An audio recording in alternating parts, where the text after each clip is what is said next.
Dans un monde où l'innovation et l'exécution sont les moteurs du succès, bienvenue dans Marketer Moment. Je suis Guillaume Rostand, je vis le marketing chaque jour en tant que CMO et mentor de start-up. Je me passionne pour ce domaine et ses acteurs. Dans Marketer Moment, notre ambition est non seulement de donner la parole à des professionnels de cette discipline, mais surtout de les inviter à nous raconter leur succès, un canal qu'ils maîtrisent, une campagne particulièrement réussie, des techniques et des sujets spécifiques dont ils sont les experts. Pas de fioritures, du concret, au travers d'entretiens intenses dans lesquels les best practices, les échecs constructifs et les visions pour l'avenir du marketing sont discutés sans filtre. C'est une immersion dans la réalité d'un marketeur au sommet de son art. Marketer Moment est le podcast pour apprendre, être inspiré et peut-être même défier votre propre approche du marketing. Je suis Naufal Lakzali. J'aborde le marketing depuis plus de 10 ans en tant que growth marketer et aujourd'hui en tant que fondateur de la plateforme de marketers Mateers. Je serai votre complice sur ce voyage au cœur de l'excellence du marketing et je vous souhaite une bonne écoute. Bonjour Rémi. Bonjour, Comment vas-tu ? ça va très bien, merci. Je suis très content de t'avoir aujourd'hui dans notre épisode. Un épisode où tu m'as dit que ça pourrait être intéressant de creuser ce sujet un peu compliqué pour des gens qui gèrent des marques. Puisque le but aujourd'hui, c'est de parler de positionnement de sa marque en local, comme on s'était posé la question juste avant. Mais juste avant, j'aimerais bien en savoir un peu plus sur toi. Et du coup, je te propose de te présenter. Ça marche. Donc, je m'appelle Rémi. Moi, en fait, je suis plutôt un communicant. J'aime bien dire que je fais du storytelling, je suis un storyteller. Avant de faire du marketing, j'étais dans le monde de la RH et transformation d'entreprise en tant que consultant. Et puis ensuite, après, vraiment dans des organisations RH où on transformait beaucoup de choses. Et j'avais un rôle à l'époque qui est beaucoup d'influenceurs en interne. J'aime bien le dire comme ça aussi.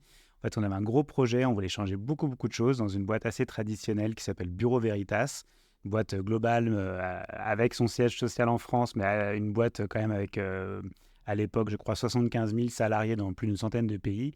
Et j'avais un rôle qui était d'aller vendre un projet qu'on voulait lancer partout auprès des DRH en leur disant « Regardez comme c'est super ». Et donc, j'allais me prendre des coups. Je voyageais beaucoup, mais j'avais ce rôle un peu d'influenceur, de leur expliquer pourquoi c'était bien et puis d'aller les convaincre un petit peu en expliquant, en faisant toute la conduite du changement, donc une partie vraiment communication, je dirais, qui m'a amené un peu naturellement ensuite vers un boulot de marketing, vraiment de communicant. Et donc là, maintenant, je travaille chez UKG, qui est un grand groupe américain on appelle ça la gestion du capital humain, le HCM. Et donc, en gros, c'est la tech RH. On fait des solutions de gestion du capital humain et de gestion des temps et des activités. Et moi, je suis dans je suis dans la zone Europe, en charge de la marque et de la communication. Et donc, à essayer de faire vivre cette marque avec une voix européenne dans un grand groupe américain. Ok, très intéressant. Il y a plein de termes. Donc, je vais en profiter, en tout cas, qui m'ont intrigué avant d'attaquer effectivement le gros morceau, le gros sujet. Tu as parlé de ce côté influenceur dans ton expérience. Juste pour comprendre, c'est quoi ? C'est l'équivalent d'un évangéliste à l'époque ? Eh ben, c'est ça, en fait, ouais, exactement. Et donc, parce que souvent, quand on pense influenceur, on pense plutôt aux réseaux sociaux et aux influenceurs, j'allais dire classiques, mais plus dans le sens classique dans lequel on l'entend. Mais il y a aussi souvent un rôle d'influence dans les entreprises. En fait, quand tu es dans un groupe de travail, tu as plein de gens, ou juste dans une équipe, tu as des gens qui ont des rôles un peu différents. Il y a toujours des personnes qui sont un peu plus des influenceurs. En fait, j'aime bien dire ce mot-là aussi, parce que moi, je sais que c'est mon profil MBTI d'être un campaigner, donc c'est-à-dire un communicant, quelqu'un qui va expliquer, mais si le projet il est super, venez, on y va. Bon, pas uniquement un bini oui-oui, mais en tout cas, quelqu'un qui aime bien motiver et expliquer pourquoi on fait les choses. Et donc, j'avais ce rôle comme ça. Effectivement, c'est aussi de l'évangélisation.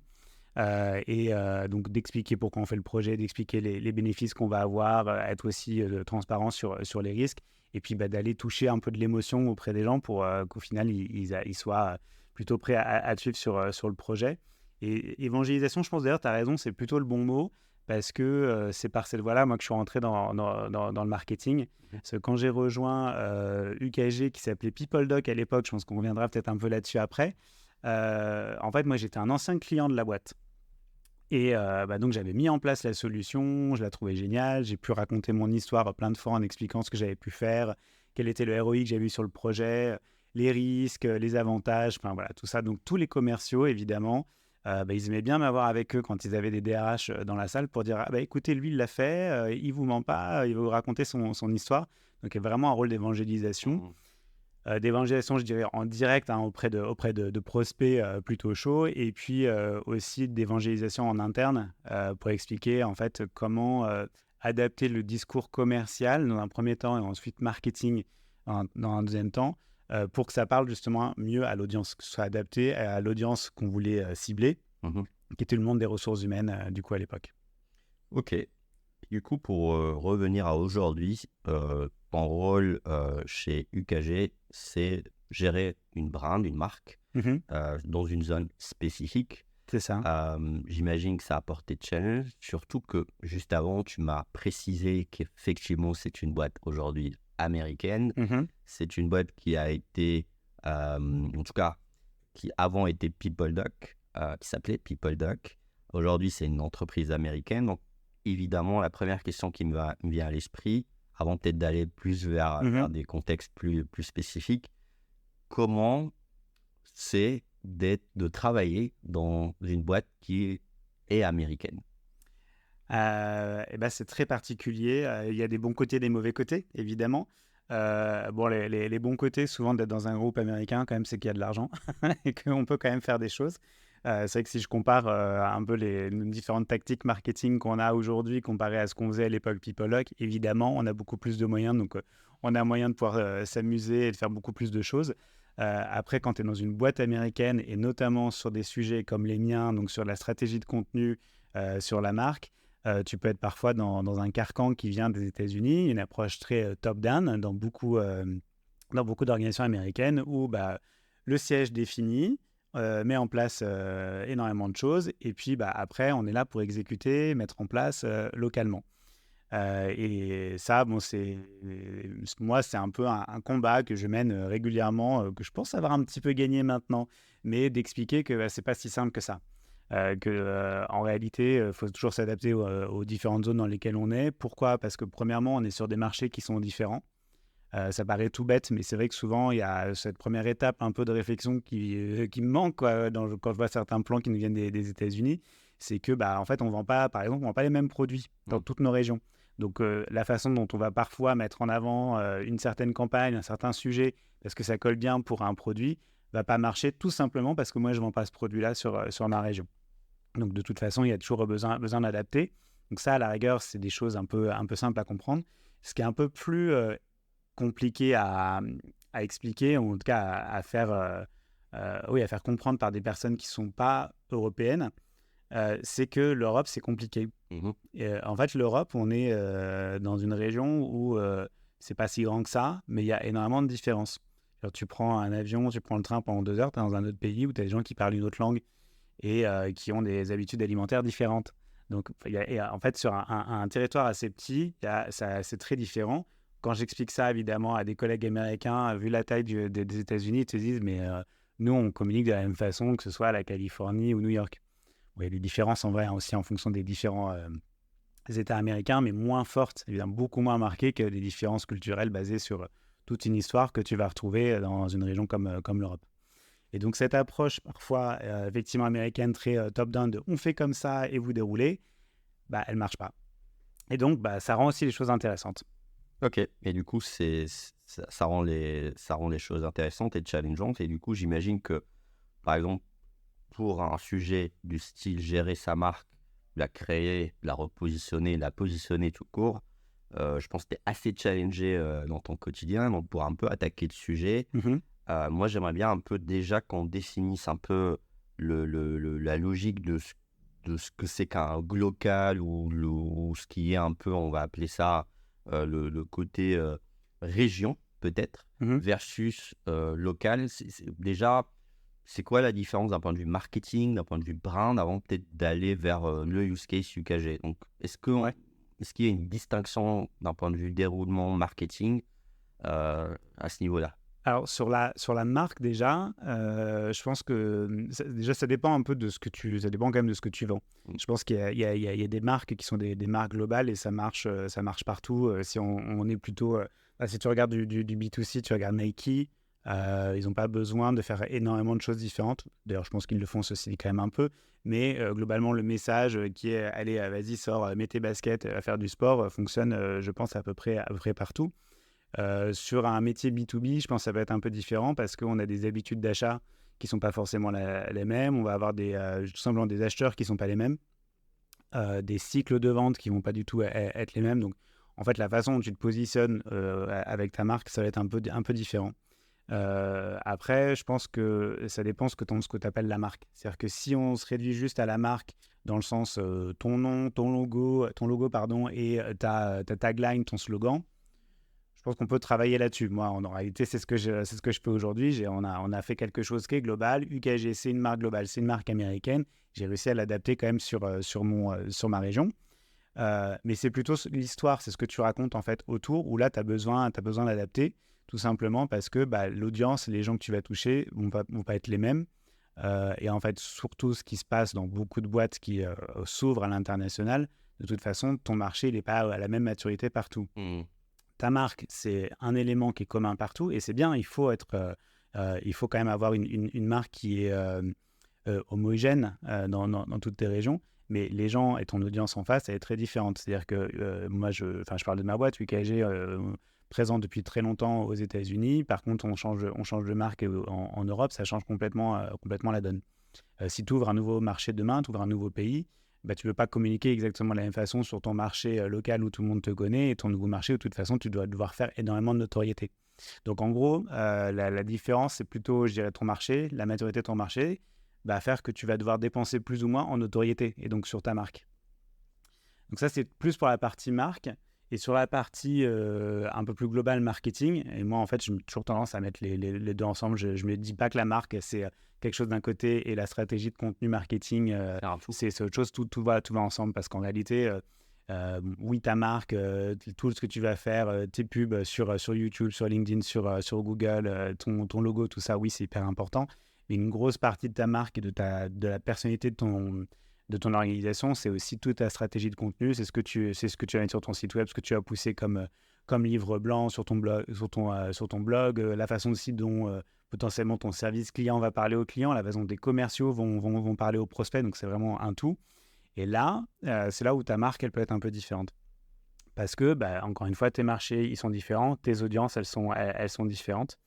En fait, moi, il y a une image que j'aime bien prendre, qui est peut-être un peu con, mais je l'aime bien, c'est de dire, si jamais tu devais raconter ta date d'hier soir, tu la raconterais certainement pas de la même façon à tes parents et à ton meilleur pote. En tout cas, tu commencerais peut-être pas par les mêmes détails. C'est sûr. En tout cas, moi, je sais que je le ferai pas. Donc, c'est un peu une blague, mais ça veut dire, en gros, tu dois t'adapter. Au final, tu vas raconter la même chose, tu vas raconter ta date, tu vas raconter ce qui s'est passé, est-ce que oui ou non ça a marché.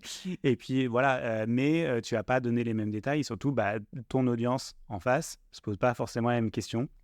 Entre ton pote qui veut savoir effectivement comment ça s'est fini et tes parents qui direct se disent « Ah, mais c'est bon, tu as trouvé la bonne personne. » quoi. Donc, tu t'adaptes. Et en réalité, tu racontes la même chose, mais avec une histoire quand même un petit peu différente.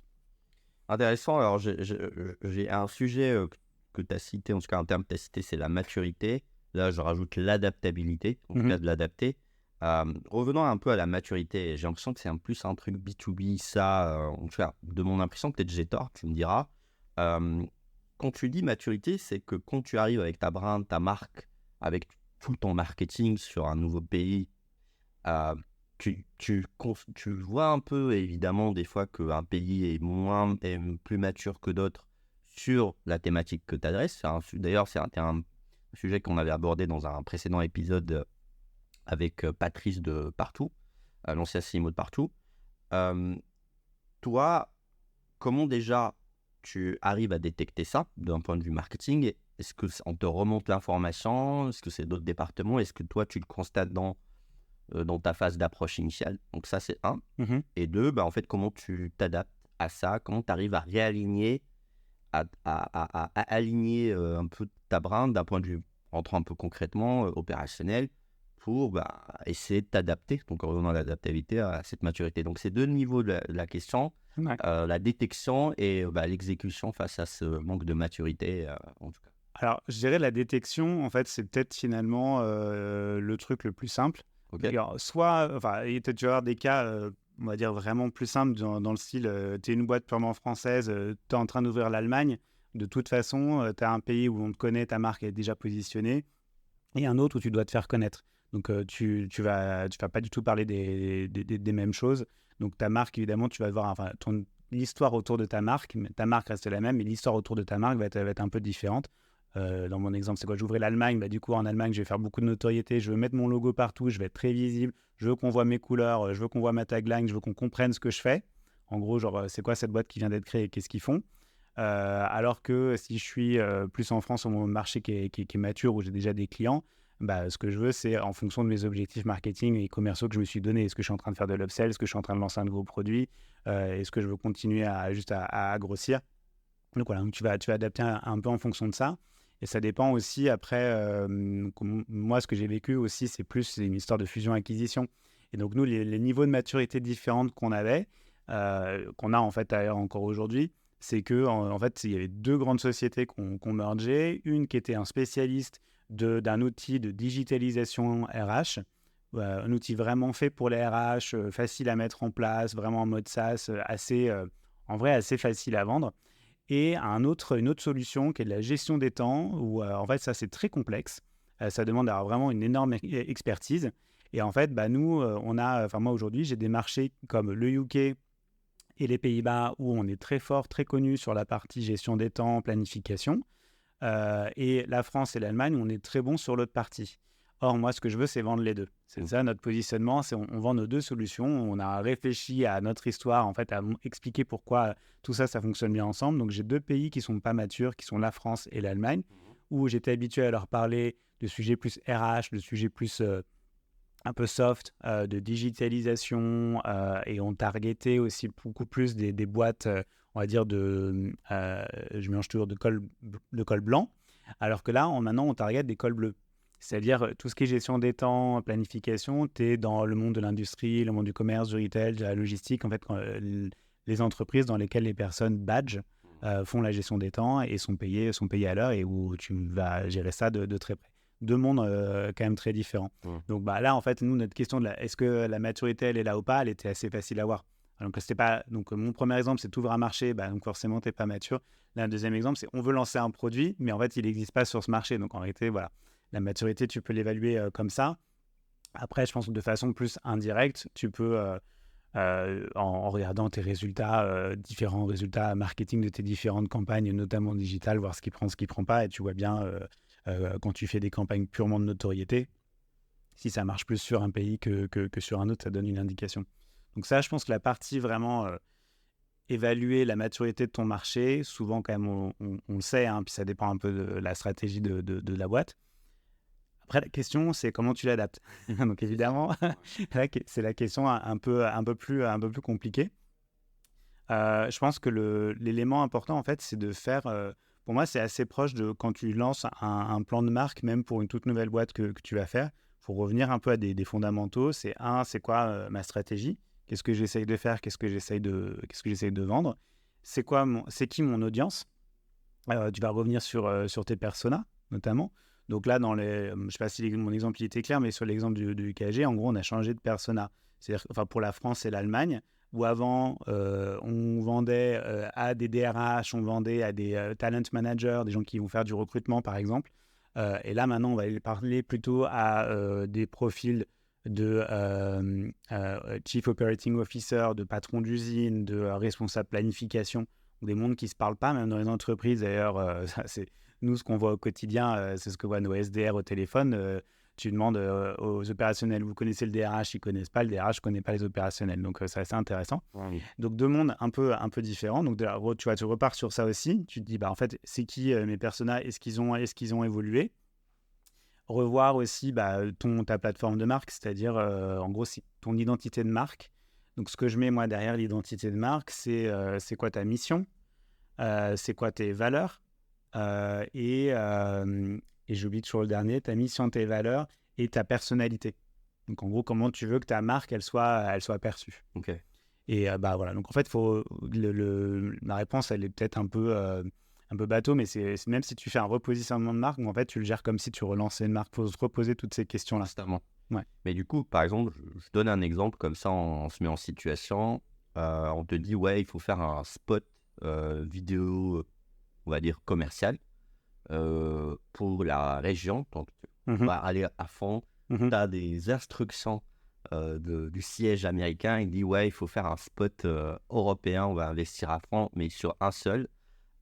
Juste pour comprendre la mécanique. C'est-à-dire, là, clairement, c'est un spot pub. Est-ce que tu vas, toi, dire non, il nous faut un pour plusieurs? Est-ce que tu vas dire non, on peut le faire, mais le message va être un petit peu plus light en quelque sorte? Moi, c'est ça qui m'intrigue d'un point de vue opérationnel, de dire voilà, je suis directeur Mhm. marketing marque, je reçois un brief ou une demande ou un objectif de créer un big spot Ouais. vidéo cool, sauf il doit être orienté région. Bah écoute, c'est marrant parce que c'est quelque chose qui est arrivé. Donc en fait, alors j'aurais bien aimé qu'on vienne me voir en disant tiens, on a de l'argent pour que tu fasses un spot purement pour l'Europe. Non, ça non, c'est pas, c'était pas comme ça. non, c'est Ok. pas arrivé comme ça. Ok. Non, c'est plutôt au moment du lancement enfin au moment de la fusion. Donc ça, c'est en 2020 quand PeopleLock et Chronos deviennent UKG sur la région Europe. Évidemment, il faut qu'on parle de notre marque. Et donc, à ce moment-là, il y avait un projet global d'une pub drivée par les États-Unis qui était vraiment pour expliquer, pour lancer la marque, expliquer le positionnement. Alors, le slogan qu'on a aujourd'hui, c'est « Our purpose is people ». Donc, c'est vraiment très positif, orienté vers les gens, un discours quand même encore très, très RH. Donc, il y avait tout un projet il n'avait pas encore fait le spot, mais il y avait tout un projet. J'avais vu en fait le script à ce moment-là. C'était très, pour moi, un peu trop soft, dans le sens où c'était regardez comme on est super, on est vraiment une société qui s'intéresse au bien-être en entreprise et on est les plus forts. Ce qui, sur un marché américain, en plus s'entend, on y reviendra peut-être aussi après, les différences culturelles. Ça, c'est un message qui, un peu, je pense, s'entend sur un marché américain où dire ouais, je suis le plus fort, tout ça, je suis une success story, c'est une histoire en soi. Dans des marchés comme les nôtres, comme la France ou l'Allemagne, où tu arrives, tu dis ouais, le plus fort, c'est moi, tu te fais plutôt taper dessus. Tu aurais plutôt des commentaires négatifs sur tous les réseaux. Et donc à ce moment-là, nous, ce qu'on sait, c'est bon, c'est super, mais en réalité, on ne va pas faire ça, désolé. Parce que nous, on a besoin d'expliquer qui on est. Avant de dire, voilà notre mission, notre positionnement et on est les plus forts, il faut d'abord qu'on se présente. Nous, on est à l'étape, en fait, on doit donner notre fiche d'identité parce que les gens ne nous connaissent pas aujourd'hui. On avait des marques qui étaient assez connues quand même en Europe, qu'on a perdues en faisant la fusion, en lançant une nouvelle marque. Donc, il a fallu expliquer qui on était. Et donc, du coup, la chance, moi, à ce moment-là, c'est que moi, j'avais déjà tourné une pub à ce moment-là, mais qui était très orientée produit use case. Okay. En fait, tu voyais un RH qui galérait, qui faisait ci, qui faisait ça. Okay. Et donc, tu comprenais que l'outil, c'était pour aider un RH au quotidien. Donc, finalement, à ce moment-là, on a dû un peu se battre. Je vais leur expliquer, écoutez, on n'est pas prêt parce que, en fait, on n'est pas au même niveau sur notre funnel, quoi. Et nous, on doit être à fond sur la notoriété, mais d'expliquer d'abord ce qu'on fait. Parce que, en fait, on ne veut pas dire, regardez, on est une nouvelle boîte. On veut plutôt rassurer nos clients existants en disant, oh, by the way, on a changé de nom, mais en fait, vous inquiétez pas, on est toujours là. Mais voilà exactement ce qu'on fait. Donc ça a été la première année. Le coup de chance, on va dire, c'est que c'était le moment de la fusion, donc les choses n'étaient pas encore alignées, les organisations n'étaient pas encore alignées, donc du coup, on a réussi, c'est passé. L'année d'après, rebelote, on refait une campagne. Là, par contre, j'ai plus du tout eu le droit. Mais en fait, donc on a fait une pub qui était vraiment, pour le coup, au top. Il n'y a pas de souci sur la qualité. C'était dans un monde un peu féerique autour des fêtes, un peu à la Willy Wonka, très sympa. Mais encore une fois, ça n'expliquait pas ce qu'on fait. Ce qui, du coup, moi, ne m'allait toujours pas pour mon marché parce que maturité différente. Là où les US, ils ont pu faire un changement de marque très rapide, moi, ça me demande beaucoup plus de temps sur la région. Et donc là, en fait, ce qu'on a fait tout simplement, c'est qu'on a gardé, le même spot juste parce que je pouvais pas, j'avais pas de budget à ce moment-là pour refaire quelque chose de complètement différent. On a juste pris toujours nous la version la plus courte et on a fait en fait beaucoup plus d'éléments de pub autour de la pub vidéo. Donc de toute façon, c'est à la base, à chaque fois les US ils te font des pubs télé. parce qu'ils ont des budgets incroyables. On a plus de... Super Bowl. Ah bah voilà, exactement. Tous les ans, on le met au Super Bowl. Mais évidemment, nous, on n'a pas les moyens de faire ça en Europe. Donc, en fait, nous, on a fait beaucoup plus de démarches de direct mail ou de pub dans différents médias traditionnels et en ligne et presse écrite pour pouvoir, en fait, plus raconter, voilà, ouais, c'est notre nouveau nom, mais surtout, voilà, ce qu'on fait. Voilà, nos outils, voilà notre proposition de valeur. En fait, plus que la mission. Ouais, c'était plutôt ça. Les US étaient sur, voilà, nous, notre mission. Et nous, on était plutôt sur voilà, notre proposition de valeur, parce qu'on avait besoin plutôt de faire ça. Et là, maintenant, je suis assez content parce que je suis dans une troisième étape où il me demande avant, by the way, on refait une nouvelle campagne. Est-ce que, du coup, tu peux nous dire si ça marche pour ta région? Au passage, j'ai réussi à ramener les copains des autres régions, parce que si LATAM et APAC, Pacifique, l'Australie, qui se sentaient un petit peu isolés, et qui aussi nous dit, bon, bah oui, eux, ils ont les mêmes problématiques, c'est qu'en fait, bah, tu ne t'adresses pas de la même façon à ton audience dans les différentes régions, ils ne vendent pas les mêmes produits non plus partout, donc il faut adapter.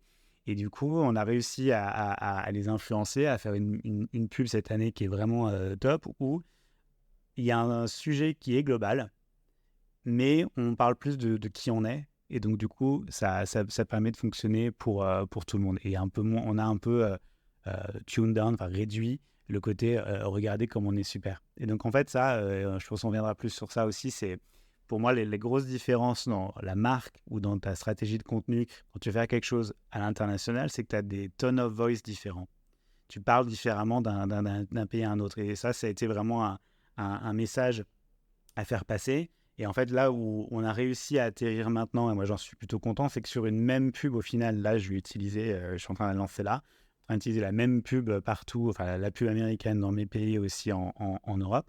Mais j'ai réussi à leur faire comprendre qu'en fait, il faut pas tout de suite raconter une histoire, aller tout de suite dans quelque chose qui est très spécifique, avec un message très à l'américaine, faire quelque chose vraiment, partir tout de suite avec l'idée de dire je vais faire quelque chose de global. Bon, et pour la petite histoire, là, en gros, on fait une pub où déjà, il n'y a pas beaucoup de dialogue. C'est de la musique. C'est une musique, c'est la musique Time of Your Life. C'est la musique donc comment ça s'appelle, de Dirty Dancing, donc qui est connue partout. Donc ça, c'est pareil, il fallait leur faire comprendre que on va choisir quelque chose qui est vraiment connu dans tous les pays. Et ils mettaient même des fois de la musique purement américaine, que peut-être des trucs du Texas ou un truc. Alors, la première fois, il y avait une musique qui, eux, apparemment, ils connaissaient. Je sais même plus ce que c'est, tu vois. Et eux, ils connaissaient tout. Ça, apparemment, tout le monde, ça leur rappelait des souvenirs d'enfance. Moi, j'étais jamais entendu ce truc-là. Oui. Mais c'est surtout aussi de la façon dont tu construis ta pub. Si tu vas tout de suite raconter une histoire avec des dialogues, du coup, ça va être hyper compliqué derrière d'aller le traduire, d'aller potentiellement mettre des sous-titres et tout ça. Alors que là, du coup, c'est en gros de la musique, des gens qui dansent en entreprise. Donc, tu comprends que, OK, c'est sympa, on s'amuse de la vie en entreprise. Et ça, c'est une société qui va m'aider à devenir une great place to work. Et tu as juste une phrase à la fin et je localise ça. Et du coup, là, pareil, je l'adapte avec aussi, de façon très concrète, un dernier écran où je balance mon logo et mes solutions, qui n'est pas les mêmes, qui est traduit ou pas. Alors ça, c'est assez marrant aussi de devoir expliquer que non, mais si, je l'utilise en anglais en Allemagne, mais par contre, en France, je le fais en français. Et puis, aux Pays-Bas, en fait, non, je le traduis. Ça, c'est toujours assez drôle. Et c'est des choses qu'on peut capter qu'en ayant des personnes sur place qui savent, en fait, comment tu vas parler. Je donne un exemple un peu bête, mais nous, donc on a des solutions aussi de paye, de payroll. Le mot payroll, tu peux l'utiliser en Allemagne, aux Pays-Bas. En France, si tu dis ça, les gens ne comprennent pas, il faut dire la paye. Et tu vas par exemple pouvoir dire onboarding en français, ça passe, tout le monde comprend. Et potentiellement en Allemagne, c'est un mot qui n'est pas utilisé. Okay. Donc il y a aussi des subtilités comme ça. Même dans les mots anglais. Parfois, ça peut être utilisé dans un pays et ça passe parce que c'est le mot commun que tout le monde a pris, et puis parfois non. Intéressant. Alors, je veux juste rester sur la vidéo parce que on a pris un truc concret, donc l'idée c'est d'aller creuser. Moi, quand tu me dis tout ça, j'ai l'impression que tu me racontes tous ces vidéos corporate qu'on voit où c'est des gratte-ciel, des petites lumières et voilà, les values. Donc, j'ai l'impression que ce que tu recevais toi au départ, c'était ça. Ou à la fin, c'est vraiment le message d'innovation, de futur et avec des gens soit heureux ou même des fois, c'est vraiment juste une succession d'images que des fois même moi, récemment, j'ai vu une de McKinsey et je me disais, mais ça peut être juste une librairie de vidéos. Ouais, des stock images, ouais. Stock images, et je me dis, Mm. est-ce que. Alors, soit ils ont fait vraiment ça et ils assument, soit en fait, ils font tellement un truc, mais à la fin, qui ressemble à ça. Et du coup, à la fin, j'ai l'impression qu'ils se ressemblent tous. Ouais.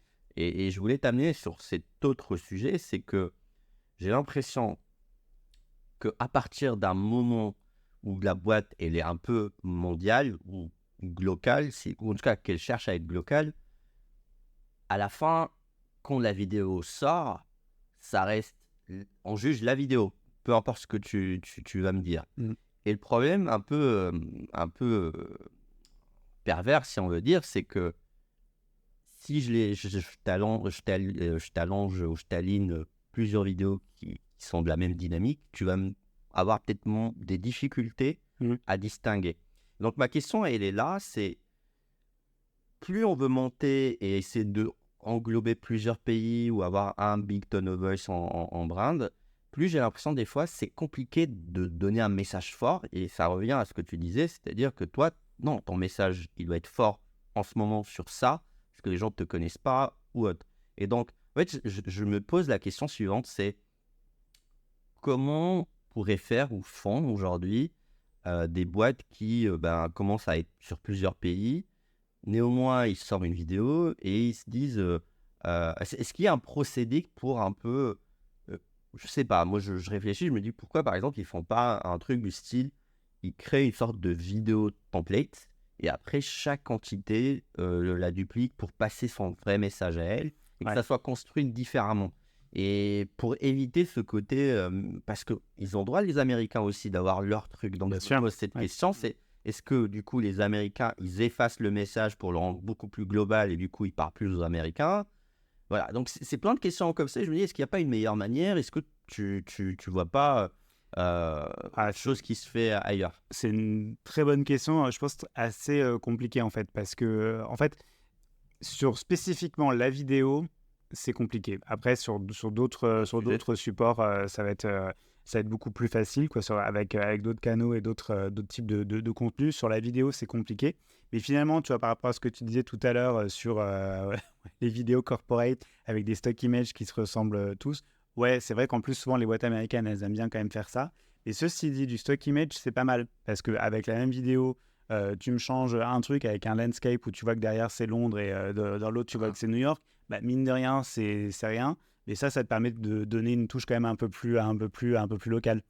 Moi aussi là sur la pub que je fais en ce moment, enfin la pub qu'on est en train d'adapter en ce moment, je change rien parce que pour le coup là ça se passe dans un environnement clos, donc tu pourrais pas savoir trop où ça se passe, et on a retiré quelques éléments. Il y a un élément, pour donner un truc concret, il y a un moment, tu vois un camion qui arrive, et c'est un gros camion à l'américaine.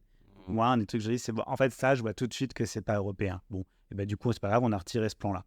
Et après, bon, comme c'est à l'intérieur d'un hangar, bon, ça peut être le même partout.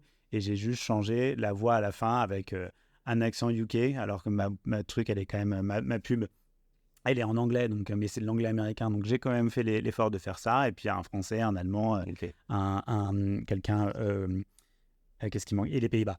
Donc, on peut quand même un peu adapter. Et donc, je pense que moi, je préconiserais plutôt une approche comme ça. Finalement, le stock image, c'est pas si mal que ça parce que ça permet de pouvoir localiser un petit peu de façon un peu rapide et quick and dirty, on va dire.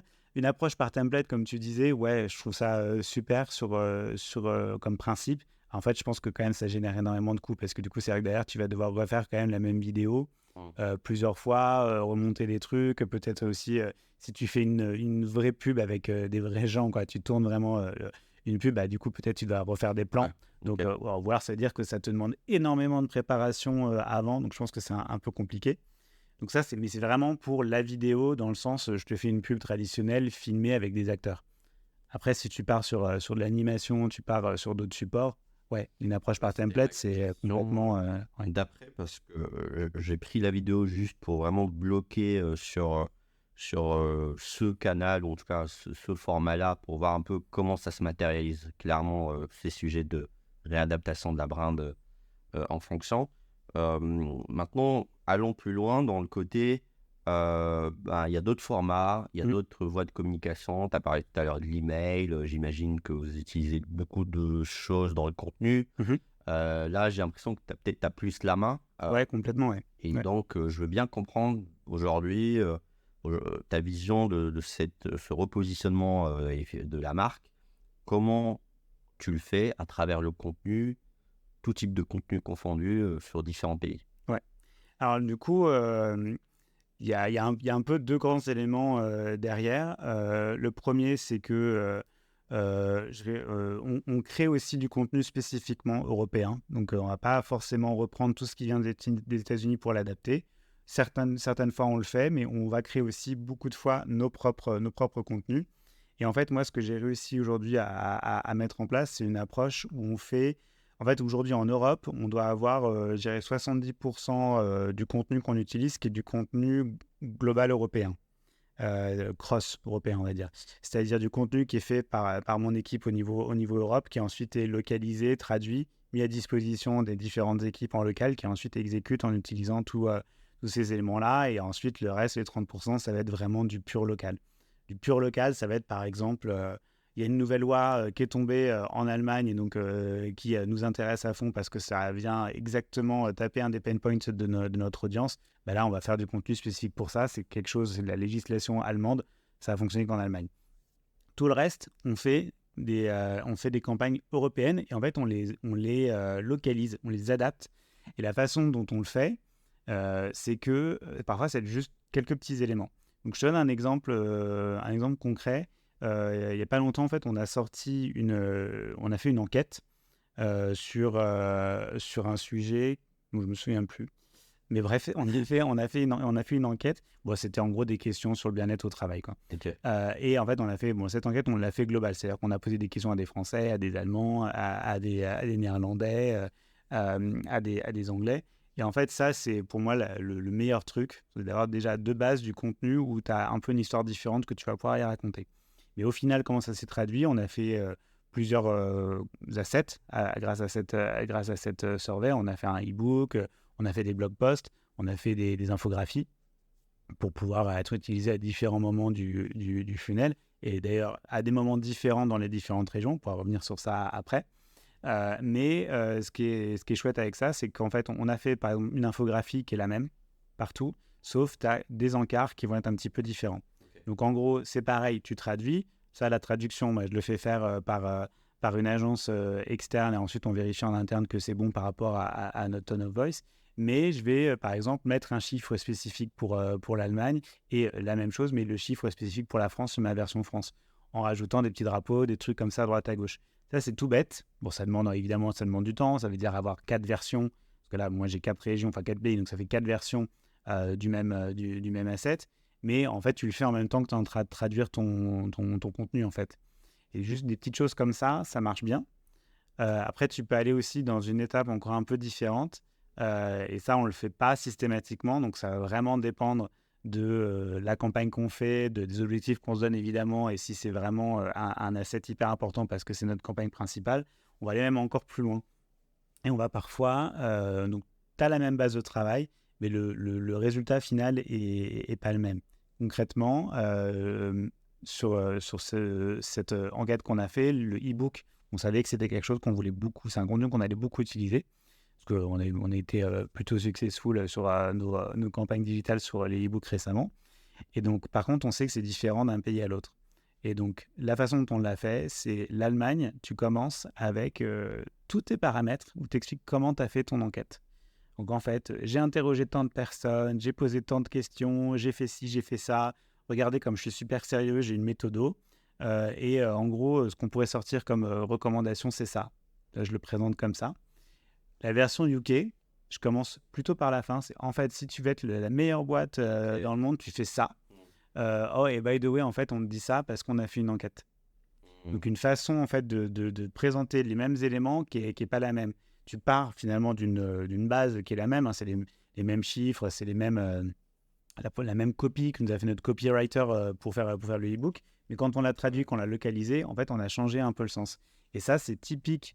Quelque chose qui marche bien en Europe. Alors, ça demande du temps, ça demande de l'argent, mais si tu as une volonté d'être local, de montrer que tu as une expertise locale, et moi, sur mon marché, c'est important, ça vaut vraiment le coup. Parce que, en fait, moi, j'aime bien dire ça, c'est que quand tu fais ta stratégie de contenu, quand tu fais ton inbound, en fait, c'est du storytelling. Et ton storytelling, mais ça revient sur mon histoire de la date tout à l'heure, tu racontes pas de la même façon à tout le monde. Et ça, c'est des différences qu'on a en Europe, qui existent moins, ou en tout cas qui sont beaucoup plus lisses aux États-Unis. Et ça, c'est vraiment, pour moi, c'est les deux exemples les plus opposés à chaque fois que j'ai sur ma région, entre le UK et l'Allemagne. Où l'Allemagne, tu as vraiment un côté très... faut mettre des chiffres, il faut donner des éléments de preuve, il faut montrer que tu as une expertise très forte, il faut expliquer ta méthode, ce qui peut limite, pour un Français, paraître un peu chiant. Mais ça, c'est les choses, c'est la façon de présenter qui va donner confiance, qui va inspirer confiance en fait à une personne qui télécharge ton e-book en Allemagne. Alors que tu fais ça au UK, mais personne ne le lit. Au contraire, c'est plutôt la phrase choc, l'accroche, le clickbait qui va fonctionner. Jeu de mots aussi, ça marche plutôt pas mal. Puis après, tu expliques comment tu arrives à ça. Donc, tu adaptes complètement le discours.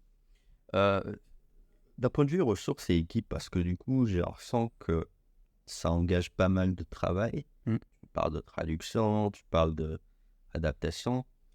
Prenons le concept de identifier qu'en Allemagne, ils aiment ça par rapport à ce contenu. Parce que je pense que c'est un truc constant. C'est pas les annonçants comme ça, donc vous savez une fois pour toutes comment il faut leur parler. J'imagine par exemple que à chaque fois, vous vous reposez la question, ou pas, je sais pas, mais c'est quoi votre process pour aller faire ce travail de nuancer au niveau du contenu? Est-ce que c'est toi le garant? Est-ce que tu as des sortes de personnes par pays qui te remontent, qui t'advisent dans ton équipe? Je veux bien comprendre un peu d'un point de vue organisation équipe, comment ça se fait. Alors, la façon dont... je t'ai expliqué un peu comment nous, on le fait, puis après, je reviendrai sur le fait que c'est pas si compliqué que ça. Mais la façon dont on le fait, c'est... on a... chez pas mal de nos campagnes, à peu près 70%, on utilise les mêmes choses. Donc, on peut comparer d'un pays à un autre. Est-ce que ça a bien fonctionné sur du paid sur LinkedIn? Est-ce que tel formulaire, tel pub, tel visuel a plus fonctionné ou pas? Est-ce que telle accroche a fonctionné? On a fait aussi un peu de A/B testing avec des formats différents, sur le e-book où tu as plutôt une couverture jolie d'un côté et un e-book où tu as déjà une couverture où tu as déjà des éléments de chiffres. Donc, on fait des choses comme ça, mais ça demande un peu de temps. On ne le fait pas systématiquement. Honnêtement, ce serait carrément mentir de dire ça. Mais on fait des tests de temps en temps. Mais en réalité, ces différences-là, elles ne changent pas tant que ça. C'est des différences culturelles. Et alors moi, j'ai une Bible qui est vraiment un bouquin que j'adore, qui s'appelle The Culture Map de Erin Meyer. À la base, c'est un livre de management pour savoir gérer des projets avec des équipes globales. Et donc, comment tu fais si tu as des Mexicains, des Japonais et des Français dans ton même groupe de travail pour du coup que tout le monde comprenne, que tout le monde soit aligné et que tout le monde soit motivé de la même façon. Hyper compliqué. Et moi, c'était quelque chose que j'avais découvert à l'époque quand j'étais chez Bureau Veritas, quand je t'ai expliqué j'avais ce rôle un peu d'influenceur, d'aller à droite à gauche. Je ne pouvais pas gérer en fait mon projet de la même façon dans tous les pays. C'est à ce moment-là que j'avais découvert ce bouquin-là.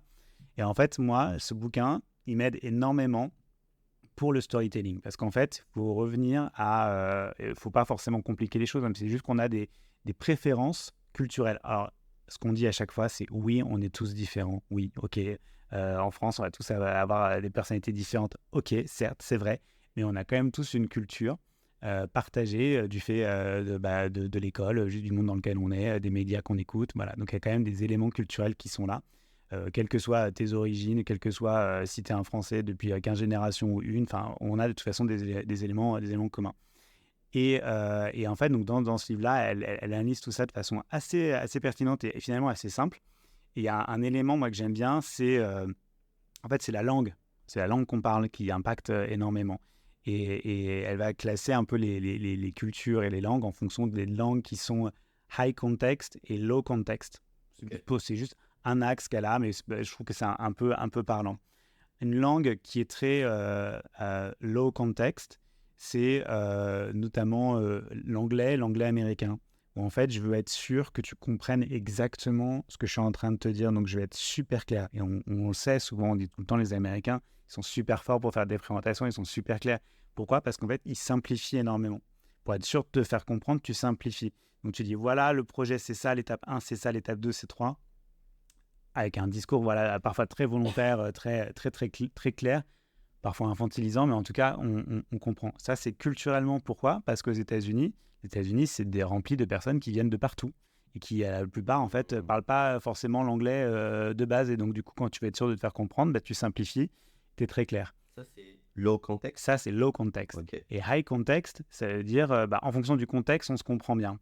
Donc, typiquement, les Français, nous, on est high context à fond. C'est-à-dire, avec juste un mot, une intonation, en fait, tu vas comprendre que tu as la même référence d'un film que moi. Et du coup, on s'est compris. Et il suffit que tu aies un pote qui est genre allemand, qui vit en France depuis 10 ans à côté de toi, qui te demande d'expliquer. Tu vas galérer de lui expliquer, bah non, en fait, je te fais une référence au Père Noël est une ordure. Enfin, tu vois, des trucs comme ça. Mais c'est un exemple un peu idiot. Mais en France, il y a, en tout cas, dans la langue française, il y a vraiment ce côté où avec moins de mots, mais parce que là, on est dans un contexte, par exemple, d'enregistrer un podcast, du coup, tu comprends ça dans ce sens-là. Je te dis la même chose en étant dehors, en train de prendre une bière, le message va passer différemment. Et donc ça, en fait, c'est une constante. Donc ça, tu n'as pas besoin de te poser la question à chaque fois que tu fais un contenu différent. Tiens, comment mon allemand, il va réagir à ça ? En fait, il y a des choses où on peut faire un peu de recherche là-dessus. Et c'est vraiment des éléments culturels. Et vraiment, ce livre, il est top pour ça. Du coup, tu as intégré un peu les mécanismes de ça dans ce que tu fais, c'est ça ? Alors moi, non seulement je l'ai intégré, et surtout, moi, ce que j'ai réussi à faire, pour en revenir un peu à un peu une des problématiques que je t'expliquais avant, pardon. Donc, j'ai du contenu parfois qui m'arrive des États-Unis, et donc les Américains, ils ont ce mode de communication très low context. Et en gros, qu'est-ce que ça veut dire ? Un Américain qui veut bien t'expliquer un truc, il va te dire « Attention, je vais te dire quelque chose. Tiens, là, en fait, je suis en train de te dire le truc. By the way, je viens de te dire ça. » Beaucoup de répétitions. Et moi, c'était un problème que j'avais quand on avait, par exemple, des assets qui nous venaient des États-Unis, notamment des assets produits. Donc là, on ne va pas réinventer, la roue. Nos produits, c'est les mêmes. Mais où il y avait énormément de répétitions. Parce que moi, je lisais ça avec mon regard de français. Et quand je passais ça à ma content marketer de l'Allemagne, elle devenait complètement folle. Parce que on a des langues qui sont différentes où le fait de répéter, ça va être bizarre en fait. Bah oui, même dans la langue française, la répétition, on essaie de la réduire. On essaie de la réduire, et ça peut même parfois faire des formulations étranges. Donc, voilà. Mais aux États-Unis, dans l'anglais américain, parce que c'est même pas la même chose que l'anglais britannique, ce côté, je te répète, attention, je vais te dire ça, tiens, je te dis ça, et by the way, je viens de te dire ça, c'est vraiment quelque chose qui fonctionne bien. Donc moi, comment j'ai intégré ça du coup avec les équipes, mes équipes et les équipes américaines, c'est de dire, en vrai, arrêtez de nous mettre dans la boucle au dernier moment. En fait, si vous me donnez quelque chose à traduire, à localiser, que c'est déjà écrit, on a raté. Il faut dès le début, en fait, plutôt se mettre d'accord sur le draft, quoi. Même pas le draft, ouais. C'est quoi les idées principales que tu as ? Tu me donnes ça et après, moi, t'inquiète, je vais traduire, localiser. On va parler de la même chose, mais ça va être très différent. Et ça a été vraiment un combat. Enfin, juste une petite anecdote, j'aime bien en parler parce que c'est un peu assez drôle, mais sur la partie relations presse, qui est quand même toujours très touchy, tu fais très attention aux mots que tu utilises. On avait réussi à signer un super grand client en France, donc on a voulu faire une press release là-dessus, ils étaient d'accord, donc on y va. Et il a fallu, donc le grand groupe français, donc on l'a écrit en français, et puis ensuite on l'a traduit. Il a fallu la traduire pour que les Américains me valident le texte, ce qui moi m'a fait l'autre complètement fou. Et en fait, c'était finalement le bon moment pour expliquer justement cette logique de, en fait, il ne faut pas s'arrêter sur les mots. Et donc, en gros, donc nous, c'était une grande chaîne de supermarchés. En français, en anglais, ils avaient traduit ça en grocery stores. Ils avaient retraduit ça, du coup, ensuite en français, et ça donnait épicier. Et j'ai dit, mais en fait, oui, ok, c'est bon sur Google Translate ton truc, mais c'est débile, en fait, tu es en train de raconter l'inverse. Moi, je suis en train de te dire que j'ai une super grande chaîne de supermarchés. Toi, tu me dis épicier. Ça ne dit pas ça. Et j'étais obligé, c'était assez drôle à l'époque, de montrer sur mon écran à ma collègue américaine, genre, attends, je vais te montrer si je tape épicier sur Google Images, ce qui ressort. Et donc, tu voyais l'épicerie du coin. Donc ça, c'était assez drôle, mais ça m'a permis, moi, au fur et à mesure, de faire un peu comprendre ce message-là, qu'il ne faut pas, en fait, si tu pars déjà sur la traduction et sur les mots, c'est compliqué. En fait, il faut d'abord parler de ton histoire. C'est quoi les 3 points que tu veux faire passer? Tu te mets d'accord sur ça. Tu es sûr que ces 3 points-là, déjà, ils marchent sur tes différents marchés, que l'histoire, elle fonctionne pareil. Et après, tu laisses les gens faire en local. Très clair, cette exploration de... Alors, je l'ai noté de côté en termes de high context, low context. Je pense que ça explique pas mal de choses dans ce que tu disais tout à l'heure. Le livre s'appelle The Culture Map. Culture Map, ouais. Ok. Bon, j'imagine des gens ceux qui nous écoutent pour aller l'acheter. Pour revenir au message, c'est-à-dire qu'aujourd'hui, très bien, tu me parles de j'adapte mon contenu sur différents canaux en fonction de différents pays. Le même contenu, et c'est hyper intéressant comment tu l'ajustes en fonction du mindset du pays ou de la culture. Moi, j'aimerais bien qu'on aille un peu plus dans la compréhension de ces phases de switch, puisque au tout début de l'épisode, tu m'as parlé du principe de rachat et les enjeux de transition d'une marque. C'est-à-dire que là, tout ce qu'on a fait là jusque-là, c'était OK. Surtout, tout ce que tu m'as dit, c'est voilà, j'ai maintenant le siège qui est américain, on essaie de communiquer, moi j'ai cette responsabilité là-dessus. Mais ce qu'on n'a pas encore vraiment traité, c'est ce côté transition, dans le sens où soit on ne me connaît pas et je dois repositionner, en tout cas je dois créer peut-être une nouvelle plateforme de marque. Même si ce n'est pas UKG, peut-être juste toi ton avis de comment faire. Soit en fait on arrive dans de nouvelles régions, donc je dois un peu de déployer cette marque, mais tout en adaptant, mais sauf qu'il n'y a rien, tu vois.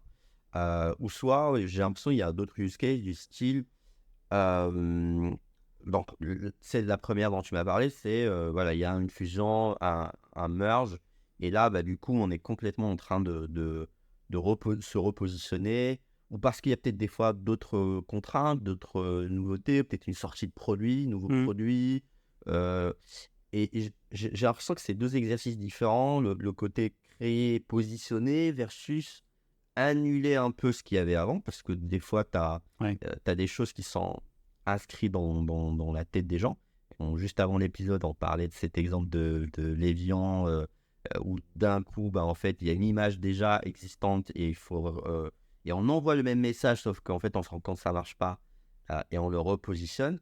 Et donc, moi, j'aimerais bien comprendre la mécanique de « oh là là, on a merdé au niveau de comment on est perçu », ou autre, et comment on dit « ok, on désamorce, on repositionne et on arrive à reconnecter avec les gens avec qui on travaille, ou même des personnes, nos clients, en instaurant une nouvelle image de marque ».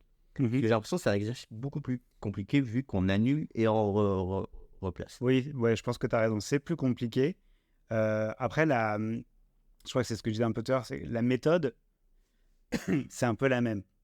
Tu reviens quand même toujours à te reposer, tu reviens sur tes fondamentaux, à te reposer ta question. Qu'est-ce que je veux raconter? À qui? C'est qui mes personas? Est-ce qu'ils sont prêts à l'entendre? Ok, j'y vais. Mais effectivement, tu as un historique, tu as un passif, et c'est ça qui est compliqué. Ouais. Et alors, je pense que ça, très peu de boîtes quand même qui arrivent à bien le faire. Je pense que d'ailleurs, nous, on n'a pas très bien réussi, pour être honnête, parce que c'était pas uniquement lié à notre stratégie de communication, c'était aussi beaucoup lié à notre histoire interne et à notre conduite du changement en interne. C'est-à-dire qu'une marque, ok, c'est ce qui te permet de te faire connaître, de gérer ta notoriété, mais c'est aussi ce qui permet de rallier des gens à un projet, à une belle histoire. Si je reprends, nous, l'histoire PeopleDoc, c'était une belle start-up devenue une scale-up qui fonctionnait bien en France, une pépite française au moment du rachat. C'était, je crois, un des plus gros rachats de la HR Tech en France. Enfin, tu vois, un truc. Et donc, les gens étaient très, très fiers de la marque. Quand on leur a dit, là, on va changer de marque, ça a été extrêmement dur, même en interne. Juste pour préciser, la marque a été absorbée par une marque existante ou vous avez créé une... Parce que j'avais pas capté ça au début. Il y a eu 2 étapes. Ah, Donc, parce que rachat en fait de PeopleLog par une boîte qui s'appelle Ultimate Software, ok, ouais. ça c'était, si je dis pas de bêtises, en 2019 et un peu avant. Et là, à ce moment-là, on fait une approche assez soft, mais en vrai hyper compliquée quand même, Il arrive. où en fait on a changé de nom pour s'appeler PeopleLog by Ultimate Software. Ce que fait tout le monde, j'ai Ce l'impression. que fait tout le monde, ce qui honnêtement, je pense maintenant, si je me retrouve dans une situation comme ça, plus jamais je ferai ça. Ah oui. Parce qu'en fait, ça te génère des coûts, parce que tu dois quand même changer ton logo, tu dois quand même changer plein de trucs, tu dois mettre à jour ton site web, tous tes assets. C'est quand même un temps dingue. Enfin, tu as du rebranding quand même à gérer pour qu'au final, personne aille te dire en vrai, personne va dire ah oui, c'est PeopleLog, Ultimate Software. Alors, surtout en Europe, où Ils vont dire PeopleLog. ils vont dire PeopleLog. Ouais. Voilà. Et en interne, les personnes qui sont tes speakers, les personnes qui sont en contact des clients, même les SDR. Moi, je passais mon temps à les écouter au téléphone, qui disaient oui, voilà, on est anciennement PeopleDoc. Ce qui m'énerve, voilà. Mais donc, voilà, ça, je pense que tu as une approche comme ça. En fait, moi, maintenant, ce que je me dis, si je suis plus partisan, si tu dois changer, change d'un coup. Ah, ok. Ouais. Ouais. Et j'ai l'impression qu'il y a 2 écoles. Moi, quand je vois un peu les softwares, je sais pas, je dis Trello by Asana, c'est un modèle. Et tu as certains, et ça me surprend, du jour au lendemain, il n'y a aucune trace. Et ils savent que, hop, il y aura une chute de compréhension, de croyance, mais... Je pense que ça, enfin, bon, je dis ça, en fait, je pense que j'exagère un peu dans la façon dont je le dis, enfin, quand je le ferai plus jamais, parce que je pense que ça dépend des marques que tu as. Ok. Parce que justement, l'exemple que tu prends, Trello, Asana, je pense qu'Asana, c'est quand même justement, tu vois, une marque forte, donc j'aurais envie de la garder. Donc en fait, tout dépend aussi de quelle est la marque que tu as. Dans l'exemple justement dont je te parle, PeopleLog by Ultimate Software, le grand groupe américain qui nous a racheté, ils n'étaient pas du tout présents en Europe. Donc, de toute façon, j'ai rajouté un élément qui ne parlait à personne. Et si c'était PeopleLog by Coca-Cola, ouais, je pense qu'effectivement, je dis ouais, cette marque, elle est pas mal. Donc oui, en fait, c'est pas tout blanc, tout noir. Mais quand même, je suis un peu plus persuadé que de toute façon, tu vas devoir investir. Tu vas devoir faire du rebranding. Tu vas devoir expliquer que même si ton nom il change qu'un petit peu, c'est qu'il y a quand même quelque chose qui a changé. Donc autant y aller à fond parce que cet investissement, il est un peu obligatoire dans tous les cas. Et ça, c'était un peu la première fois, nous, on a fait un rebranding. Notre deuxième étape de rebranding, c'est qu'ensuite, Ultimate Software, la boîte qui nous avait racheté, a fusionné avec une boîte qui s'appelle Chronos. Qui était aux US. Ouais, 2 groupes américains. 2 groupes américains de 8000 salariés, les deux, qui faisaient à peu près le même chiffre d'affaires, les deux. Donc 2 grosses boîtes qui fusionnent. Et donc là, faut changer complètement de nom et trouver un nom qui va. Bon, au final, UKG, ça veut dire Ultimate Chronos Group. Donc, c'est Ultimate Software et Chronos Group. Bon, c'est pas non plus incroyable, mais ce qui est bien, c'est que c'est court, c'est des lettres. Donc, c'est pour une approche globale, ça fonctionne quand même beaucoup plus. Mais là, donc nous, on a dû faire un deuxième rebranding en Europe, un peu donc plus fort. Et encore une fois, moi, là-dessus, alors on a changé notre marque tout de suite, dans le sens où on a mis en place un site web qui est un site web de transition, mais pour tout de suite avoir les visuels, le nom, les pages un peu de base de n'importe quel site web bien, et puis ensuite ça ramenait vers nos différents sites locaux qu'on avait encore un peu. Mais on a déjà bossé sur ça pour mettre une première couche, en fait, montrer qu'on avait changé de nom. Mais même là, en fait, ça prend du temps parce que faire du rebranding d'un site web, de tout ton contenu, ça prend énormément de temps. Et même là, je me dis, en fait, ça vaut le coup d'accélérer au maximum. Parce que de toute façon, à ce moment-là, tu es obligé d'expliquer déjà. J'ai changé de nom, j'ai changé de positionnement. Mais ça veut dire quoi derrière? Même, alors nous, ce qu'on a raté, vraiment, ça, je m'en veux à fond, c'est notre communication auprès de notre base client. Bah oui. Parce qu'on est parti plutôt de l'idée qu'on voulait les rassurer en leur disant non, mais vous inquiétez pas, c'est juste un changement de nom. Et au final, le changement, il ne se produit pas. Alors que, en vrai, il y avait une très belle histoire à raconter. Ouais, on change de nom, mais parce qu'en fait, la boîte, elle change. Parce que la boîte, elle grossit. Parce que maintenant, on a un groupe international avec des moyens. Donc, ça veut dire qu'on va pouvoir investir beaucoup plus dans nos solutions. On a des nouvelles solutions, on a une nouvelle offre à vous proposer qui est certainement intéressante pour vous. derrière, ça vient supporter l'upsell, le cross-sell que tu veux faire derrière quand même. Parce que sur le moment, vous avez communiqué quoi? Parce que tu m'as dit, tu as un regret, mais sur le moment... Sur le moment, j'ai fait le minimum, c'est-à-dire on a fait des mails pour dire Ok, d'accord. on change de nom, changement de direction, d'équipe dirigeante, je veux dire. Et puis, on les a prévenus que c'est normal qu'ils reçoivent des emails avec un domaine qui allait changer. Mais Ok. tu vois, pas plus que ça. Parce que on a communiqué, je dis pas qu'on n'a rien fait, mais on n'a pas fait une vraie campagne où tu vas avoir différents canaux, tu vas potentiellement faire du direct mail pour envoyer un truc, pour qu'ils aient le logo sur un mug qui traîne, j'en sais rien, même si c'est toujours l'exemple à la con, mais tu vois, quelque chose qui marque, et puis de passer plus de temps à expliquer. Mais ça, c'est aussi compliqué, c'est que une marque, elle vit pas toute seule. Une marque, elle dépend de la boîte et où est-ce qu'elle en est. Et honnêtement, au moment où la fusion s'est faite, ça faisait forcément énormément de sens du point de vue de nos investisseurs. Mais nous, du point de vue de notre marché, de ce que ça voulait dire et du coup de l'histoire qu'on voulait raconter, ça nous a demandé au moins 6 mois de savoir, OK, qu'est-ce qu'on en fait en fait de cette fusion-là. Ouais. Donc c'est vrai que ça, c'est ça qui peut être un peu compliqué, quoi. Que si tu commences à lancer ta marque et que tu sais pas encore vraiment l'histoire que tu vas mettre derrière, bon. Et j'ai l'impression que tout le monde trouve ce moment douloureux de changer de brand et de devoir repositionner. Et je note le côté où effectivement, parce que même moi, je me mets en tant que client. Si par exemple, je suis client, si on me dit oui, on change de direction ou autre, ok. Mais par contre, ce qui est intéressant dans ce que tu as dit, c'est que en fait, tu peux le dire différemment dans le sens, en fait, on va devenir meilleur. En fait, on est maintenant meilleur. Et donc moi, ça me rassure de dire, ok, j'ai fait le bon pari sur le bon cheval. Et c'est intéressant comment tu dis les choses. C'est-à-dire qu'en fait, tu peux transformer carrément un rebranding en une force, en mode Ça peut être une opportunité. Et pas y aller en mode doucement. Effectivement, toi demain, aujourd'hui, si c'est à refaire, en tout cas dans ta manière de voir les choses, c'est d'y aller fort, à fond, et pas en plusieurs multi-steps, machin. Voilà, ok. À condition, enfin évidemment, si en vrai après tu fais un rebranding parce qu'en fait ta boîte se casse la gueule Oui. et que derrière ce que tu racontes n'est pas vrai, non, il faut quand même Oui. un minimum toujours être authentique Ouais. et pas mentir. Mais je pense que souvent on a tendance à vouloir minimiser ces choses-là parce que des marques, c'est des totems. Une marque, en plus souvent les personnes qui l'ont inventé, ils en sont très fiers et puis c'est très lié. Dans le monde des startups, c'est très lié évidemment aux fondeurs et tout ça. Il y a tellement un poids historique derrière tout ça que c'est compliqué. Mais souvent, moi, je trouve qu'il y a beaucoup de résistances qui sont en interne. Par rapport à ces changements-là. Très clair, je vois un peu le côté repositionnement, en tout cas d'un point de vue, en tout cas d'accélération quand tu dois repositionner. Est-ce qu'il y a juste un peu pour conclure sur cette partie d'autres choses qu'il faut quand même y penser, que peut-être tu as été confronté à ça lors de ces phases de repositionnement, que ce soit interne, tu as fini par ça, externe, ou même côté... parce que moi, typiquement, je me pose toujours encore cette question de...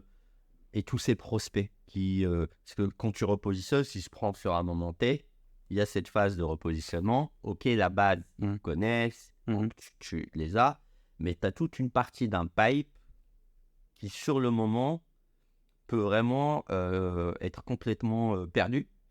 Et ok, tu peux communiquer, néanmoins, tu redeviens, peut-être tu perds, parce que son attention, elle est beaucoup plus limitée qu'un client. Et donc, je me dis, est-ce qu'eux, il y a une autre méthode? Est-ce que de ce que tu vois, il y a une meilleure manière de le faire quand tu repositionnes? Au moment où tu es en train de changer de marque, franchement, je ne sais pas si les prospects, c'est forcément le plus compliqué. Moi, je trouve que les clients, c'est quand même vraiment là où il faut mettre le paquet. Ok. Après, les prospects, ça dépend aussi. Alors, ça dépend où ils sont dans leur niveau de. Enfin, est-ce qu'ils sont prêts à convertir ou pas, quoi. Et en fonction de ton cycle de vente. Si tu as un cycle de vente qui est de 6 mois, ouais, je pense que tu dois les gérer un peu comme des clients, leur expliquer que oui, je change et du coup leur faire un peu le laïus, pardon, expliquer pourquoi tu changes et surtout si c'est une histoire positive, l'expliquer. Si tu es sur un cycle de vente court, je pense que ça a très peu d'impact et limite, moi, je dirais, n'en parlez pas, quoi. Ok. Enfin, n'en parlez pas. T'en fais pas un sujet, en tout cas. Ok, très clair. Maintenant qu'on a dit tout ça, de ton point de vue, le changer, en tout cas changer ou en tout cas créer une marque B2B versus une marque B2C. Je sais pas si tu m'as dit au début si tu avais déjà fait un peu Moi, je suis que B2C. B2B. Non, B2B. justement, j'aimerais bien faire du B2C. Je pense qu'il y a moyen de s'amuser. Par rapport à tes pairs, d'autres marketeurs, c'est quoi ta vision par rapport si on les met en parallèle? Comment tu vois le challenge? Est-ce que le challenge, selon toi, est plus compliqué en B2B ou en B2C? Oula, bah en fait, si je dis l'un ou l'autre, je vais me faire des ennemis. Mais Ouais, c'est mon but là. ouais, je vois ça, ouais. En fait, je pense que non, mais dans tous les cas, créer une marque, c'est compliqué. Donc là, je mets tout le monde d'accord. Mais je pense que quand tu es sur du B2C, tu as un volume qui te permet de pouvoir peut-être un peu plus rapidement voir ce qui marche et ce qui marche pas. Ok. Et donc, bah, du coup, et puis tu as beaucoup plus de données. Ouais, bah, ok, est-ce que les gens ils regardent, ils regardent tes pubs, est-ce qu'ils cliquent, est-ce que tu as des vues sur tes réseaux sociaux, tu vois? Je pense que ça, tu peux plus facilement quand même l'évaluer. Le revers de la médaille, c'est que si tu as investi énormément et puis que finalement ta marque, elle prend pas, du coup, faut devoir réinvestir énormément pour la refaire. Alors que dans le B2B, bah, tu as un volume d'acheteurs qui est quand même beaucoup plus faible, des acheteurs qui sont quand même moins sur l'émotion. Les comportements d'achat sont pas du tout les mêmes. Dans le B2C, tu vas acheter le dernier téléphone parce que tu veux montrer qu'il est trop bien et que tu es à la pointe de l'innovation, ou tu veux frimer ou montrer que tu as du fric, j'en sais rien. Tu vas acheter telle fringue parce que bah, tu la trouves jolie. Tu vois, on est plus sur un registre de l'émotion. Nous, nos acheteurs pardon, dans le B2B, ils veulent savoir, ok, ça coûte combien, c'est quoi l'efficacité que je vais avoir derrière. Ils sont sur une recherche de rentabilité peut-être un peu plus exprimée. Donc les comportements d'achat ne sont pas les mêmes. Et donc du coup, ça aussi, bah, ça fait que tu vas avoir des marques qui vont être différentes.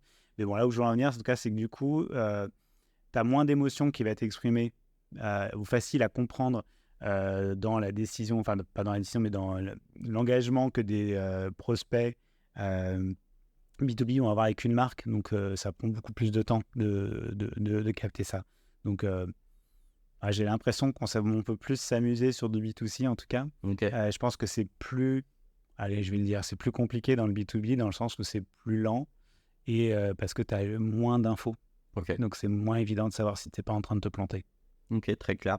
Bon, je vais réserver les dernières minutes à tous ceux qui sont allés au-delà d'une heure de notre écoute parce que je voulais un peu qu'on adresse le sujet d'un point de vue un peu futur, dans le sens qu'il y a plein de choses aujourd'hui qui bougent dans la création de marques B2B.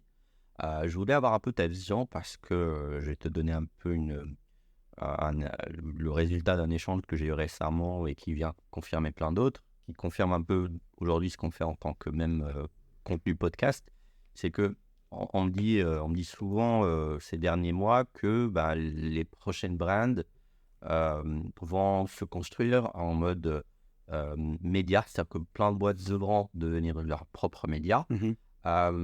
Qu'est-ce que tu penses que ces nouveaux formats de construction de brand en B2B où aujourd'hui bah, tu es obligé soit d'avoir un podcast, soit de faire des vidéos short autour de trucs un peu putaclic, on va dire, ou même comme ce que fait certains comme Kudak qui est dans tout ce qui est un peu advertising, construire carrément une sorte de chaîne YouTube avec plein de contenus annexes, ce qui devient un peu en forme de média. J'aimerais bien en profiter et faire profiter l'audience pour de ceux qui nous écoutent sur voilà, ton avis sur ces nouveaux modèles de construction de brand que je vois un peu démarrer, qui sont nouveaux en B2B. On parle aussi d'influence B2B qui j'ai l'impression va arriver un peu sur les prochains mois et s'accélérer. Qu'est-ce que tu en penses concrètement? Bah, en fait, moi, je pense que ça a déjà commencé depuis déjà assez longtemps parce que aujourd'hui, même dans le monde du B2B,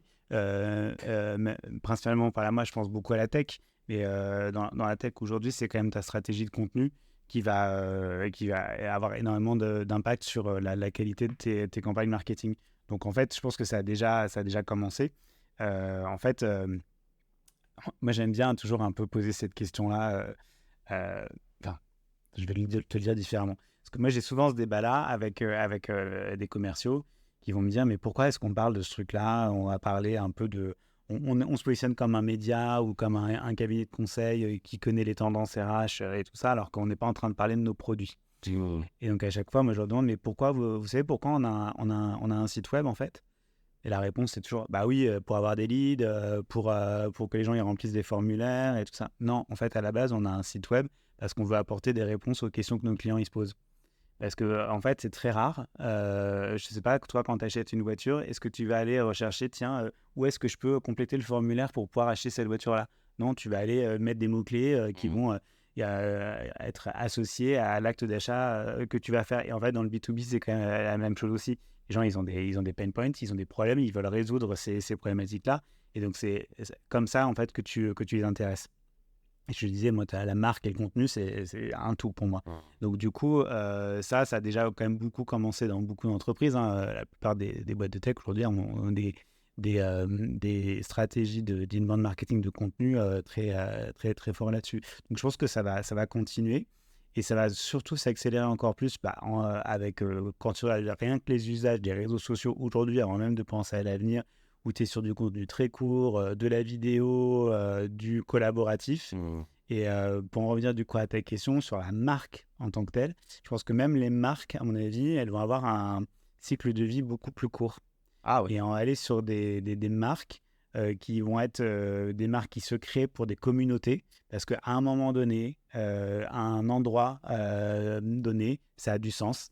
Et c'est une marque qui se co-construit, peut-être autour d'un produit, tu vois. On ira peut-être plus sur, au lieu d'avoir juste ta marque, en fait, tu auras la marque de ton produit que tu mettras vachement en avant pendant un moment. Et puis après, tu sortiras un autre produit et du coup, tu iras plus là-dessus. Comme ce que tu peux voir, en fait, ça, c'est plus B2C. Je pense qu'on peut retrouver ces trucs-là B2B, tu penses? en B2B. Ok. Je pense que ça va. Là, je fais de la prospection, hein, j'imagine, mais je pense que ce mouvement, il peut que continuer et d'avoir du coup des marques qui vont être de plus en plus avec des durées de vie limitées.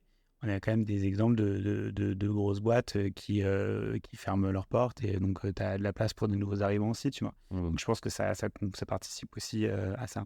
Alors, juste pour demander, tu as parlé une sorte de lancer des produits sur du temps court. J'ai l'impression que c'est déjà le cas avec des softwares, notamment américains, qui chaque année vont mettre en avant une trend. Je te donne un exemple un peu sur les outils aujourd'hui du style de prospection. Chaque année, il y a des nouvelles trends. Là, en ce moment, il y a l'IA. L'année dernière, il y avait ce qu'on appelle les data intents qui continuent. Tout ce qui est intention d'achat, buyer, detection, data pure. Là, c'est un peu l'IA. Et en fait, si j'isole un produit qui est spécialisé en prospection et je le découpe en termes de temps et je regarde les 3-4 dernières années, je vais remarquer en fait, qu'à chaque fois, il va miser sur une nouvelle trend et c'est limite une marque temporaire de je fais ça. Pourtant, il fait d'autres choses. Est-ce que c'est de ça que tu parles concrètement ou c'est... Oui, c'était ça. Enfin, dans l'exemple que je voulais prendre, c'est par exemple, tu es une boîte de tech, mais tu as plusieurs solutions. Tu as peut-être, moi, je pense, ce que je vois un peu comme tendance, c'est qu'on va être de moins en moins. On voulait dire, voilà, ma marque, ma boîte, c'est ça, mais plus dire mes produits, c'est ça. Et peut-être encore plus, soit ce que tu dis aussi là-dessus, c'est le use case à ce moment-là, c'est ça. Effectivement, aujourd'hui, Gen AI, tout le monde te parle de ça. Ça devient assez drôle, même maintenant. On arrive un peu à la deuxième phase où tout le monde arrête d'en parler quand même parce que ça devient un peu risible. Ouais. Enfin, sauf si tu as vraiment quelque chose à vendre derrière. Ouais. Mais ouais, je pense que tu vois, on est plus sur, à un moment donné, on sait que c'est ça qui plaît. Et que derrière, ton software, il s'appelle, enfin, ton software, mais que ta boîte, elle s'appelle comme ça ou comme ça, va avoir, je pense, de moins en moins d'impact. Parce que on est sur du temps plus court, on est sur les réseaux sociaux avec des influenceurs qui on va avoir beaucoup plus d'impact sur les histoires autour des marques, donc beaucoup moins de communication corporate en fait. Donc moins tu es corporate, moins tu es sur ta marque institutionnelle et plus tu es sur tes produits ou tes expériences, voire les usages en fait qu'ont les utilisateurs. Ok. Une petite note de fin. Pour conclure au choix. C'est soit une thématique ou un sous-sujet qu'on n'a pas abordé, soit une lecture que tu peux nous conseiller, ou même juste rien du tout, mais retrouvez-moi sur LinkedIn ou autre. À toi le micro. Écoute, je vais essayer plutôt de faire un truc en lien avec ce qu'on a dit parce que Moi, il y a une tendance que je vois de plus en plus, et c'est un peu, pour moi, une continuation des discussions qu'on avait sur comment tu adaptes du contenu à des spécificités locales. Je pense qu'on va de plus en plus aussi, dans certains pays, sur certaines cultures, sur un inversement du funnel de conversion. Ah ouais. Où on a du funnel marketing classique on te dit toujours, tu commences, tu fais ton awareness, ensuite tu passes à des éléments de considération, tu vas guetter, et puis voilà, exactement. Et puis à la fin, tu es vraiment en train de faire ta conviction. En fait, en réalité, ça, c'est une approche peut-être aussi très américaine. Et en réalité, on a tous des façons très différentes. Et je pense qu'en Europe, on aurait certainement tendance dans beaucoup de pays, je pense la France et l'Allemagne notamment, à commencer plutôt par la fin. Tu essaies de convaincre, tu vas parler de tes clients, tu vas parler des bénéfices, et ensuite tu remontes, puis au dernier moment, tu vas expliquer que que tu as aussi des choses à dire un peu plus larges. C'est intéressant, c'est-à-dire que dans quelle étape? C'est dans les phases de lancement, c'est d'inverser le C'est process. dans tes campagnes marketing, en Ouais. fait. En fait, ce que je veux dire, c'est arrêtons de vouloir tous faire le même funnel. Ouais. Parfois, en fait, fais-le à l'inverse, ça peut Ouais. fonctionner aussi. Ouais. Et puis en plus, de toute façon, le funnel, il n'existe que sur les slides qu'on fait en réalité. Comme dans l'épisode avec Selma, que tu connais très bien, où elle nous parle. On en parle souvent, ouais. Les funnels, Ça n'existe pas. Exactement. Ok, une punchline mémorable. Donc, mais en tout cas, merci beaucoup Rémi, c'était super intéressant. Merci à toi. Et je te dis à très vite. Merci.